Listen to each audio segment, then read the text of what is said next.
আমার দাদার বিয়ের এখন সবে মাত্র ৩ মাস হয়েছে। ১.৫ মাস আগে দাদা চাকরি নিয়ে বাইরে গেছেন।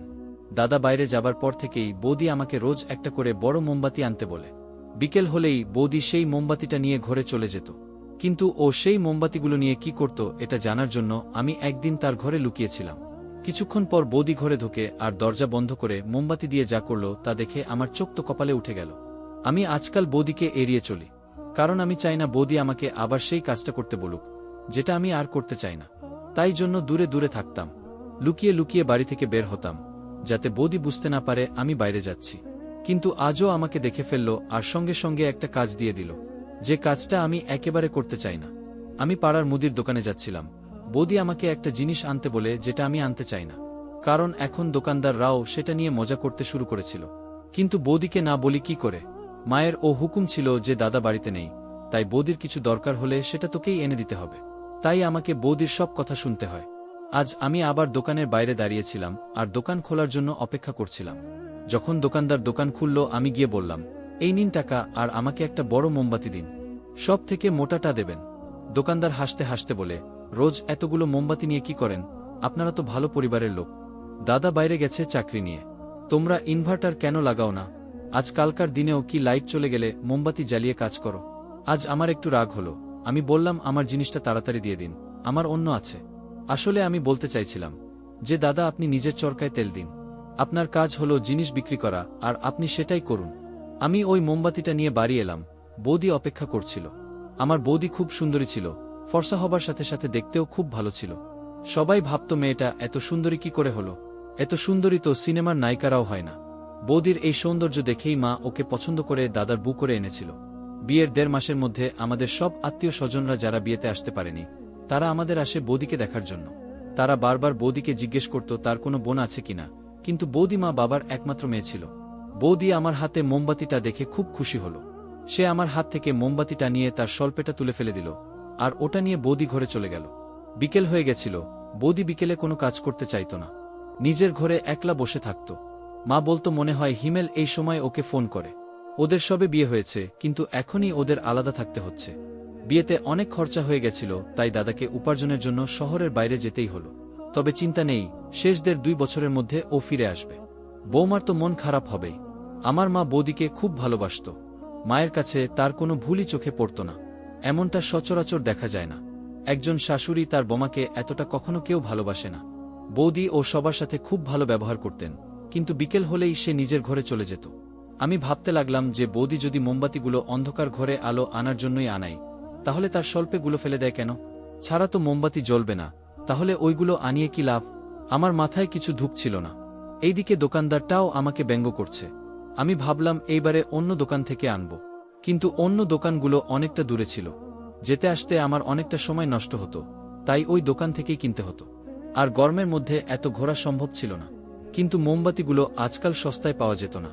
বৌদির কাছে টাকা চাইতে লজ্জা লাগত, তাই নিজের কাছে যা টাকা ছিল সেটাই খরচা করতাম। আমার ব্যাপারটা একদম ভালো লাগছিল না। মা বলতো, যদি ওকে টাকা দিয়ে জিনিস আনাতে হয়, তাহলে ও তোকে বলবে কেন? ও তো ওর ভাইকেও বলতে পারে। তাই আমি আপত্তি করতাম না। কিন্তু এসব হচ্ছেটা কি? মোমবাতি তো লোকে লাইটের জন্য ব্যবহার করে, বৌদিও নিশ্চয়ই তাই করত। আমার এটা করতে বিরক্ত লাগত। আমার টাকাও শেষ হয়ে যাচ্ছিল, আর কিছুই বুঝতে পারছিলাম না। এর মধ্যে ঈদ চলে এলো আর সেটাও কেটে গেল। আমি একটা সমাধান বার করলাম। আমি কিছু টাকা অ্যাডভান্স দিয়ে একটা ইনভার্টার কিনে নিলাম আর বাড়িতে লাগিয়ে ফেললাম। আমার বিশ্বাস ছিল এরপর বৌদি আর আমাকে মোমবাতি আনতে বলবে না, কারণ বাড়িতে ইনভার্টার চলে এসেছে। বাড়ির লোকেরা খুব খুশি ছিল। মা বলল, তুই একদম তোর দাদার মতন হয়েছিস, নিজের টাকায় বাড়ির জিনিস কিনে অনলি। তোর দাদাও তোর মতন পরিবারের কথা আগে ভাবে, নিজের কথা পরে। তাই জন্যই তো সে বিয়ের পরপরই বাইরে চাকরি করতে চলে গেল। আর তার বউ কত ভালো, কখনো আপত্তি করেনি। আমার বিশ্বাস ছিল বৌদি আর আমাকে ওই কাজটা করতে বলবে না। কিন্তু আমি অবাক হয়ে গেলাম যখন তার পরের দিনই বৌদি আমাকে টাকা দিয়ে বলল, একটা বড় মোমবাতি কিনে আনতে। তুমি কালকেও সেটা আনোনি। আমি বললাম, বৌদি, এখন তোমার মোমবাতির কি দরকার? এখন তো বাড়িতে ইনভার্টার চলে এসেছে। বৌদি আমার কথার কোনো উত্তর দিল না। আমাকে তার কথা শুনতেই হবে। আমি ভাবতে লাগলাম, ইনভার্টার লাগানোর পরেও বৌদি আমাকে কেন মোমবাতি আনতে বলছে। উত্তরটা জানার জন্য আমি কখনো যেটা করতে চাইনি সেটাই আমাকে করতে হলো। একদিন আমি বৌদিকে সরাসরি জিজ্ঞেস করলাম, সে মোমবাতিগুলো নিয়ে কি করে? সেটা শুনে বৌদি হাসতে থাকে আর বলে, আমি রাতে জানলা খুলে রাখব, তুমি নিজেই এসে দেখে নিও আমি ওইগুলো নিয়ে কি করি। আমার মনে হলো বৌদি খুবই অদ্ভুত। বৌদি আমাকে যে কথাটা বলল সেটা আমি মাকেও বলতে পারলাম না। একদিন দাদা ফোন করে মাকে বলল, মনে হয় তোমরা আমার বুকে খুবই ব্যস্ত রাখছ, তাই ওর আমার কথা আর মনে পড়ছে না, আমাকে ফোন করে না, আমার সাথে কথা বলে না। আমার মা বলে, ও তো বিকেল হলেই বাড়ির সব কাজ ছেড়ে নিজের ঘরে চলে যায়, আর বলে ও তোর সাথে কথা বলতে যাচ্ছে, কারণ ওই সময়টা তোর ওখানে সকাল। আমি ওকে আর বিরক্ত করি না, ভাবি ও তোর সাথে কথা বলছে, তুই এখানে থাকিস না, তাই হয়তো কথা বলেই সময় কাটায়। দাদা বলল, এরকম কিছুই নয়, ও আমার সাথে কথা তো বলে, কিন্তু বেশিক্ষণ সময় দেয় না। দাদা নিজের সম্মান বাঁচানোর জন্য কথা ঘুরিয়ে দিল। মায়েরও এতে সন্দেহ হল। তারপর থেকে মা বৌদিকে রাতের খাবার বানাতে বলে। বৌদিকে বলে, রাতের সব খাবার তোমাকে বানাতে হবে। রাতের খাবার বানানো মানে খাবার তৈরি করা, সবাইকে পরিবেশন করা, আর খাওয়ার পর সব বাসন মাজা। এতে অনেকটা সময় লাগত, রাত 10টা বেজে যেত। আমাদের বাড়িতে সবাই একটু দেরি করে খেত। বৌদি দুদিন মা যা বলল তাই করল, কিন্তু তারপর সে বিরক্ত হয়ে গেল। বৌদি বলল, আমি এসব কাজ আর করব না। একে তো আমার স্বামীকে তোমরা বাইরে পাঠিয়ে দিয়েছ, বিয়ের আগে তো এরকম কিছু বলনি যে বিয়ের পর আমার বর বাইরে চলে যাবে, আর তার ওপর আমাকে দিয়ে বাড়ির সব কাজ করাচ্ছ। আমি সকালের খাবার বানিয়ে দেব, কিন্তু রাতের খাবার আমি বানাতে পারবো না। যখন বৌদি মুখের উপর না বলে দিল, তখন মা আর কি করবে? মা কিছু বললে ঝগড়া লাগতো বাড়িতে, মা তাই থেমে গেল। আর মা শান্ত স্বভাবের ছিল, মা সব সময় সংসারের শান্তি বজায় রাখার চেষ্টা করত, তাই জন্য মা আর কিছু বলল না। আর আমিও মনে মনে ঠিক করে ফেললাম যে আমি দেখব বৌদি রাতে কি করে। আর বৌদি তো নিজেই বলেছে যে সে জানালা খুলে রাখবে যাতে আমি সবকিছু দেখতে পাই। আমি ঠিক করেছিলাম আজ রাতে বৌদির ঘরের জানালার বাইরে একবার যাব। বৌদির ঘরটা একটা কোণায় ছিল, আর বাইরে একটা ছোট বাথরুম ছিল। দাদাকে ওই ঘরটা দেওয়া হয়েছিল, কারণ ওর নতুন বিয়ে হয়েছিল, আর যাতে সে বুকে নিয়ে একটু আলাদা সময় কাটাতে পারে। আমার এটা করতে খুব লজ্জা লাগছিল। যদি কেউ দেখে ফেলে যে আমি বৌদির জানালার সামনে দাঁড়িয়ে আছি আর ভেতরে উকি মারছি, তখন আমার সম্মানটা কি করে থাকবে? মা তো আমাকে যা তা কথা শোনাবে। একে তো ওর স্বামী বাড়িতে নেই, তার উপর তুই রাতের বেলা ওর কাছে যাবার কে? আমি আশেপাশে দেখলাম কেউ নেই।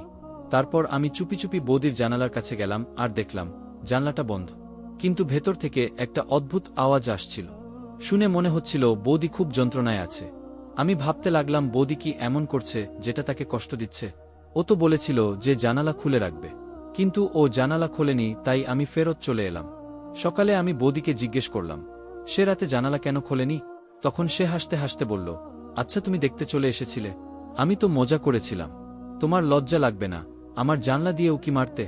আমার লজ্জা লাগলো, তাই আমি বললাম, না না, আমিও মজা করছিলাম, আমি দেখতে যাইনি।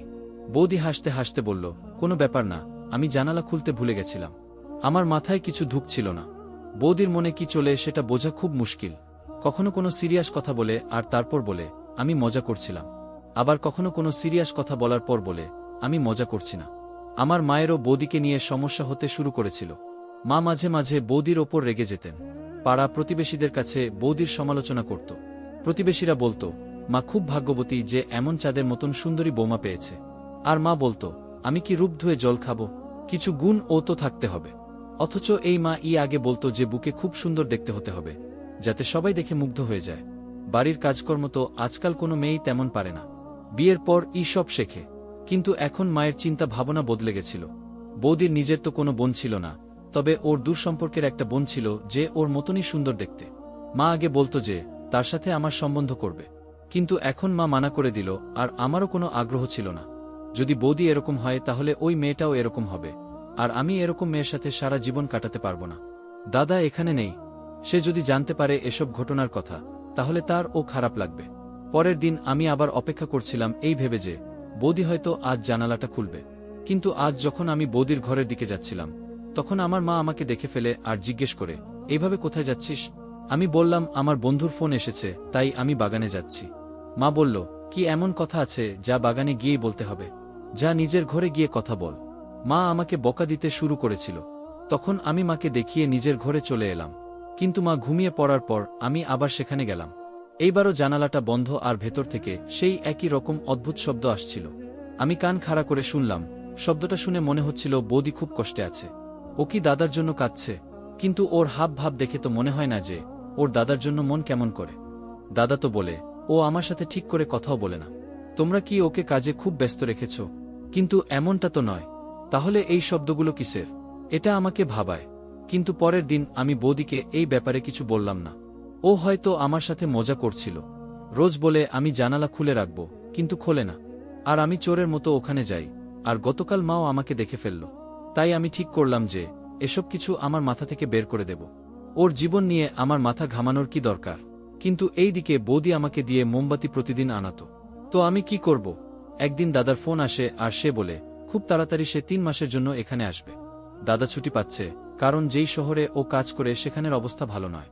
দাদাকে খুব তাড়াতাড়ি ফেরত পাঠিয়ে দেওয়া হবে। কিছুদিনের মধ্যেই সে আসছে। খবরটা পেয়ে আমরা সবাই খুশি ছিলাম, কিন্তু বৌদিকে দেখে মনে হলো যে সে খুশি নয়। বৌদি বলে দাদা ছুটি পাবে না আর এখানে আসতেও পারবে না। ওখানেই কাজ করতে হবে, আর কাজ না করলে টাকা কোথা থেকে আসবে? মা বলে তোমার তো খুশি হওয়া উচিত যে তোমার স্বামী বাড়িতে আসছে। তা না, তুমি এখন কাজ আর টাকা নিয়ে পড়েছ। আমার বৌদি ও মুখের ওপর জবাব দিয়ে দেয়, বলে টাকা না এলে এই সংসার কি করে চলবে? আপনার এই ছেলে তো কোনো রোজগার করে না। যেখানে আমি বাড়ি বাড়ি গিয়ে টিউশন পড়াতাম। তাছাড়া আমার পড়াশোনা তখনও শেষ হয়নি।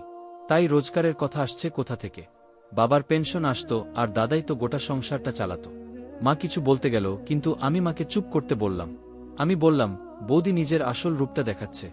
এসব করে বাড়ির পরিবেশ নষ্ট হবে, আর মায়েরও ব্লাড প্রেসার বাড়বে। মা নিজের ঘরে চলে গেল। আমি খুশি হলাম যে মা আমার কথা শুনে চুপ হয়ে গেল। আমি চাই না বাড়িতে কোনো অশান্তি হোক। বৌদি ছোট ছোট ব্যাপার নিয়ে সমস্যার সৃষ্টি করত।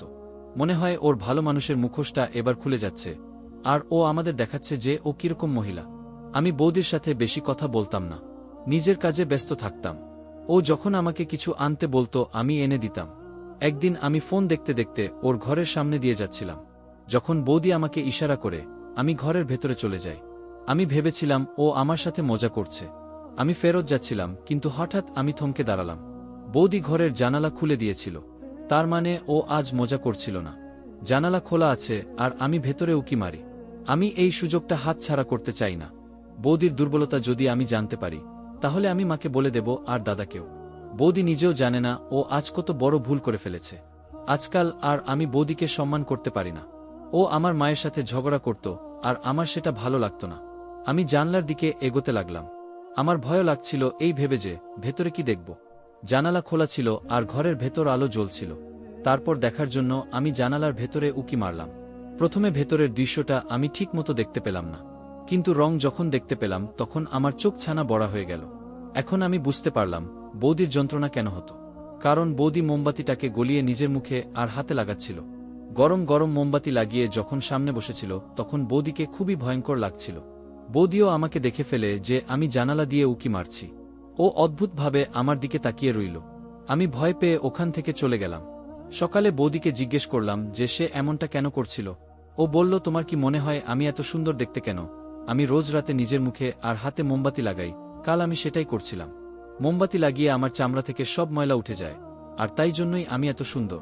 আমার মনে হলো বৌদির মাথা খারাপ আছে। তাই আমি আর কথা বাড়ালাম না। সুন্দর দেখতে হবার জন্য নিজেকে এত কষ্ট দেয় কেউ? যেই মানুষ নিজেকে ভালোবাসে না সে কাউকে ভালোবাসতে পারে না। যখন ও নিজের ওপর এত অত্যাচার করতে পারে, তখন ভবিষ্যতে ও যে কারোর ওপর এটা করতে পারে। আমি এই কথাটা কাউকে জানালাম না। দাদা 3 মাসের জন্য বাড়ি ফিরে এলো। দাদা বৌদির রোজ ঝগড়া হতো। বৌদি খুব জিদ্দি ছিল, আর দাদা ওর কোনো পুরনো প্রেমের ব্যাপারে জানতে পেরে গেছিল। আজকাল বৌদি খুব ঝগড়া করত। আগে তো আমরা শুধু আওয়াজ শুনতাম, কিন্তু এখন ওদের ঝগড়া ঘরের বাইরে বেরিয়ে এলো। দাদা বলতে লাগলো যে আমি আর এই মেয়ের সাথে থাকতে পারবো না। এই মহিলা পাগল আছে, ওর মাথা খারাপ আছে। ব্যাপারটা ডিভোর্স অবধি চলে গেল। আমরা অনেক চেষ্টা করলাম যাতে দাদার সংসারটা না ভাঙ্গে। আমরা দাদাকে অনেক বোঝাই আর বাবাও অনেক বোঝায়, কিন্তু বৌদি হঠাৎ করে তার বাপের বাড়ি চলে যায় আর ফেরত আসতে চায় না। কিছুদিন পর ওর তরফ থেকে কোর্টের অর্ডার চলে আসে। ও আমার দাদার থেকে ডিভোর্স চায়। দাদাও রেগে বলে, আমি তো আগে থেকেই ওকে রাখতে চাইনি, তোমাদের জন্যই ওকে সহ্য করেছিলাম। আমি জানি না বৌদি এরকম কেন ছিল। ও কি চাইতো? ও নিজের ওপর খুব অহংকারী ছিল। আমার মা ও খুব রেগে গেছিল, কারণ ব্যাপারটা কোর্ট অবধি চলে গেছিল। দাদা আমার মাকে বলে, মা তুমি ওর শুধু রূপ দেখেছ, ওর চরিত্র আর গুণ দেখনি। শুধু ওর রূপ দেখে ওকে এই বাড়িতে নিয়ে এসেছিলে। রূপ এর চেয়ে গুণ দরকার বেশি। গল্পটি যদি আপনাদের ভালো লেগে থাকে তাহলে লাইক, কমেন্ট, শেয়ার ও সাবস্ক্রাইব করে পাশেই থাকবেন। ধন্যবাদ সবাইকে গল্পটা শোনার জন্য।